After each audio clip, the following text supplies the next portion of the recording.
বিধায়ক পদ থেকে আজ যেমন ইস্তফা দিলেন তাপস রায়, পাশাপাশি 1 মার্চ তিনি দলকেও জানিয়ে দেন, তার পদত্যাগপত্র পাঠিয়ে দেন দলের সুপ্রিমোর কাছে। পাশাপাশি আজ সাংবাদিকদের মুখোমুখি হয়ে একগুচ্ছ ক্ষোভ উগরে দেন দলের বিরুদ্ধে।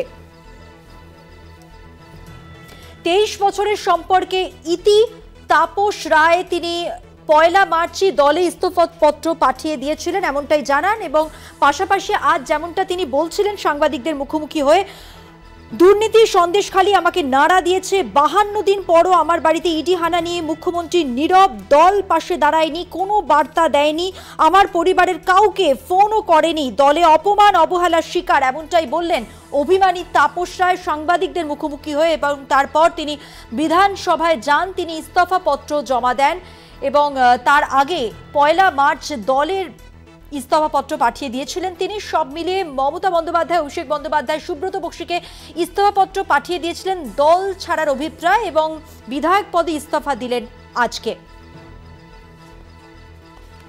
আজ সকালেই আমরা জানি ব্রাত্য বসু, কুণাল ঘোষ তারা গেছিলেন আজকে তাপস রায়ের সঙ্গে দেখা করতে, এবং তারপর বেশ কিছুক্ষণ কথার পরও কিন্তু বরফ গলল না, তিনি তার সিদ্ধান্তে অনড় ছিলেন, বিধানসভায় যান, বিধায়ক পদ থেকে ইস্তফা দেন। তার আগেই 1 মার্চ তিনি ইস্তফাপত্র পাঠিয়েছিলেন মমতা বন্দ্যোপাধ্যায়, অভিষেক বন্দ্যোপাধ্যায়, সুব্রত বক্সিকে, অর্থাৎ দল ছাড়ার সিদ্ধান্ত, পাশাপাশি বিধায়ক পদ থেকে ইস্তফা।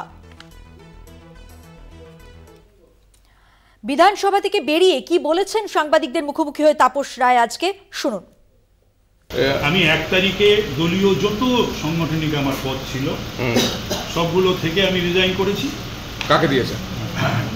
মাননীয় সুপ্রিমো শ্রীমতী মমতা ব্যানার্জি, অভিষেক ব্যানার্জি, সুব্রত বক্সি, এবং সরকারি যে সমস্ত পদগুলো আমার ছিল, যেমন ডেপুটি চিফ গভর্নমেন্ট হুইপ, যেমন ছিল বিভিন্ন কলেজের গভর্নিং বডির প্রেসিডেন্ট, সাগর দত্ত মেডিকেল কলেজের RKC চেয়ারম্যান, এগুলো সব আমি 1 তারিখেই আমি সমস্ত রেজিগনেশন পাঠিয়ে দিয়েছি। এখন তো আমি নিজে একটু ফ্রি বার্ড। এখন আমার সঙ্গে 23-24 বছরের তৃণমূলের সঙ্গে যাবতীয় যে আমার সম্পর্ক, সেই সম্পর্ক ছিন্ন হলো। আগামী দিনটায় আমি দেখবো, আমি ভাববো কী করব। ইদানিংকালে আমি তো বললাম, ইদানিংকালে যে এত এই দুর্নীতি দুর্নীতি দুর্নীতি, এখানে যাচ্ছি শুনছি অ্যাসেম্বলির ভেতরে, অ্যাসেম্বলির বাইরে, তারপরে এই আমাদের এই যে ঘটনাটা ঘটল সন্দেশখালী, সেই সমস্ত ব্যাপারগুলো আমার মনকে খুবই নাড়া দিয়েছে।